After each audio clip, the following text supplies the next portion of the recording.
ರಾಷ್ಟ್ರಧ್ವನಿ ನ್ಯೂಸ್ಗೆ ಸ್ವಾಗತ. ಸತ್ಯನಾರಾಯಣ ನಂಜನಗೂಡು ರಿಪೋರ್ಟರ್. ನಂಜನಗೂಡಿನಲ್ಲಿ ಈ ವರ್ಷದ ಶಿಕ್ಷಕರ ದಿನಾಚರಣೆ ಪ್ರಯುಕ್ತ ತಾಲೂಕಿನ ಪ್ರಾಥಮಿಕ ಹಾಗೂ ಪ್ರೌಢಶಾಲಾ ಶಿಕ್ಷಕ ಮಿತ್ರರಿಗೆ ಮನರಂಜನಾ ಹಾಗೂ ವಿವಿಧ ಕ್ರೀಡಾಕೂಟಗಳನ್ನು ಜೂನಿಯರ್ ಕಾಲೇಜು ಮೈದಾನದಲ್ಲಿ ಏರ್ಪಡಿಸಲಾಯಿತು.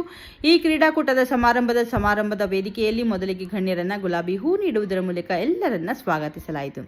ನಂತರ ವೇದಿಕೆಯಲ್ಲಿ ತಾಲೂಕು ಸಾಕ್ಷರ ಕ್ಷೇತ್ರ ಶಿಕ್ಷಣಾಧಿಕಾರಿ ಮಹೇಶ್ ಅವರು ವೇದಿಕೆಯನ್ನು ಉದ್ದೇಶಿಸಿ ಮಾತನಾಡಿದರು ಹಾಗೂ ಎಲ್ಲಾ ಕ್ರೀಡಾಪಟುಗಳಿಗೂ ಶಿಕ್ಷಕರಿಗೂ ಶುಭವನ್ನ ಕೋರಿದರು. ನಂತರ ಪ್ರಾಥಮಿಕ ಶಾಲಾ ಶಿಕ್ಷಕರ ಸಂಘದ ನೂತನ ಅಧ್ಯಕ್ಷರಾದ ರಂಗನಾಥನ್ ಸಭೆಯನ್ನು ಉದ್ದೇಶಿಸಿ ಮಾತನಾಡಿದರು. ಕ್ಷೇತ್ರ ಶಿಕ್ಷಣಾಧಿಕಾರಿಗಳು ಕ್ರೀಡಾಕೂಟವನ್ನು ವಾಲಿಬಾಲ್ ಎಸೆಯುವುದರ ಮೂಲಕ ಉದ್ಘಾಟಿಸಿದರು.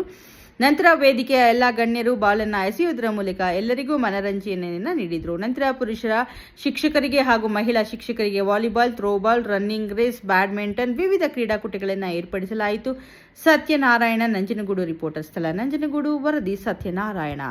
ಕ್ಷಣ ಮಾಹಿತಿಗಾಗಿ ವೀಕ್ಷಿಸಿ ರಾಷ್ಟ್ರಧ್ವನಿ ನ್ಯೂಸ್ ಕನ್ನಡ. ದೀಪೂರ್ ಅವರೇ, ರಂಗನಾಥ್ ಅವರೇ ಮತ್ತು ಎಲ್ಲ ನಮ್ಮ ಮಾಜಿ ಅಧ್ಯಕ್ಷರು ಧರ್ಮರತ್ನಾಕರ್ ಅವರೇ, ಟಿಪಿ ಅವರೇ, ಎಲ್ಲ ಪದಾಧಿಕಾರಿಗಳೇ, ಹಾಗೆ ಶಿಕ್ಷಕ ವೃಂದದವರೇ ಮತ್ತು ಎಲ್ಲ ಸ್ಪರ್ಧಿಗಳೇ, ತಮಗೆ ಗೊತ್ತಿದೆ ಪ್ರತಿ ವರ್ಷದಂತೆ ಈ ವರ್ಷವೂ ಸಹ ನಮ್ಮ ಕ್ರೀಡಾಕೂಟವನ್ನು ಏರ್ಪಾಡು ಮಾಡಿದ್ದೇವೆ. ಹೆಚ್ಚಿನ ಸಂಖ್ಯೆಯಲ್ಲಿ ಭಾಗವಹಿಸಬೇಕಿತ್ತು. ನಾವು ಶಾಲೆಗೆ ಹೋಗಿ ಕಾಮಿಸಿರೋದ್ರಿಂದ ಅಟೆಂಡೆನ್ಸ್ ಹಾಕಿ ಬನ್ನಿ ಅಂತ ಹೇಳಿದ್ವಿ. ಯಾಕೆಂದರೆ ಓಡಿ ಎಲ್ಲ ಜಾಸ್ತಿ ಆದರೆ ಸಮಸ್ಯೆ ಆಗ್ಬೋದು ಅನ್ನೋ ಉದ್ದೇಶ ಇಟ್ಕೊಂಡು ಆ ಥರ ನಾವು ನಿರ್ದೇಶನ ಕೊಟ್ಟಿದ್ವಿ. ಆದರೂ ಸ್ವಲ್ಪ ಕಡಿಮೆ ಇದ್ದಾರೆ. ನಮ್ಮ ಟ್ರೈನಿಂಗ್ ಅವರು ಬಿಟ್ಟರೆ ಉಳಿದವರು ಸ್ವಲ್ಪ ಕಡಿಮೆನೇ ಇದ್ದಾರೆ. ಹಾಗಾಗಿ ಏನು ಸ್ಪರ್ಧೆಯಲ್ಲಿ ಭಾಗವಹಿಸ್ತೀರಿ, ತಮಗೆಲ್ಲರಿಗೂ ಶುಭ ಆಗಲಿ ಅಂತೇಳಿ ಎಲ್ಲರಿಗೂ ಶುಭವನ್ನು ಕೋರಿ ನನ್ನ ಮಾತನ್ನು ಮುಗಿಸ್ತೇನೆ. ನಮಸ್ಕಾರ.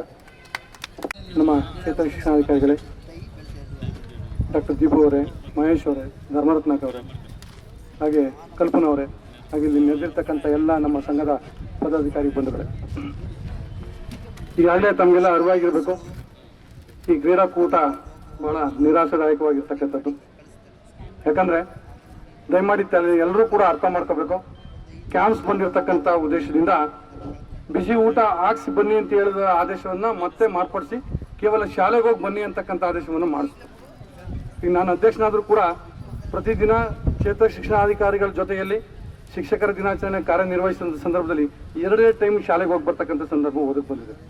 ಬೆಳಗ್ಗೆ ಹೋಗಿ ಕ್ಯಾಂಪ್ಸ್ ಕೊಡಬೇಕು, ಮತ್ತು ಸಂಜೆನೂ ಕೂಡ ಹೋಗ್ಬೇಕು. ಎಷ್ಟೇ ದೂರ ಇದ್ದರೂ ಕೂಡ ನಾನು ಹೋಗಿ ಅಟೆಂಡೆನ್ಸ್ ಕೊಟ್ಟೇ ಬರಬೇಕು. ಹಾಗಾಗಿ ತಾವೆಲ್ಲರೂ ಕೂಡ ಅರ್ಥ ಮಾಡ್ಕೋಬೇಕು. ಇದು ವರ್ಷಕ್ಕೊಮ್ಮೆ ನಾವು ಮಾಡ್ತಕ್ಕಂಥ ಹಬ್ಬ ರೀತಿ ಆಚರಣೆಯನ್ನು ಮಾಡಬೇಕು. ಎಲ್ಲರೂ ಕೂಡ ನಾವು ಬಂದಿಲ್ಲಿ ಎಲ್ಲ ಶಿಕ್ಷಕರ ಜೊತೆ ನಮ್ಮ ಎಲ್ಲೆಲ್ಲೇ ಇರ್ತಾರೆ ಶಿಕ್ಷಕರಿಗೆ ನಮ್ಮ ಒಡನಾಟನೇ ಕಡಿಮೆ ಆಗೋಯ್ತು. ಯಾಕಂದರೆ ಇದೊಂದು ಸ್ಪರ್ಧೆ ಬಿಟ್ಟರೆ ಇನ್ನು ತರಬೇತಿಗಳಿಗೂ ಕೂಡ ಕಡಿಮೆ. ಎಲ್ಲ ಟೀಚರ್ಸ್ಗಳು ಮನೆ ಆಯಿತು, ಶಾಲೆ ಆಯಿತು, ತಮ್ಮ ಒಂದು ಪ್ರತಿನಿತ್ಯ ಕಾರ್ಯಕ್ರಮಗಳದ್ದು ಆಗ್ಬಿಟ್ಟಿದೆ.